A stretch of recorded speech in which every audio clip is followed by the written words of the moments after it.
Sa gitna ng tumataas sa tensyon ng Estados Unidos at Iran, naglabas ng pahayag ang Supreme Leader ng Iran na si Ayatollah Ali Khamenei. Sa kanyang ex-post, sinabi ng leader na dapat alam ng US na kung magsisimula sila ng digmaan laban sa Iran, ito'y magiging regional war. Ibig sabihin, maaaring madamay sa digmaan ang iba pang karatig o kaalyadong bansa. Nanindigan si Khamenei na hindi ang Iran ang magsisimula ng gyera at wala silang layuning atakihin ang alinmang bansa. Gayunpaman, sino man aniya ang aatake o mananakit sa Iran, kailangan nitong harapin ang matinding paghiganti nito. Matatandaang nagbabala si US President Donald Trump na maaaring kumilos ang US laban sa Iran dahil sa nuclear issue nito at barahas na crackdown ng Iran laban sa mga anti-government protest kung maraming napatay na mga protesters.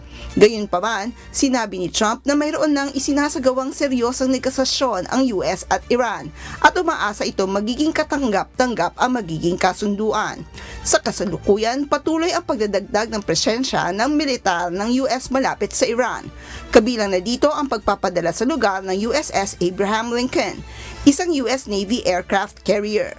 Sheila Reyes, humahataw sa balita ngayon.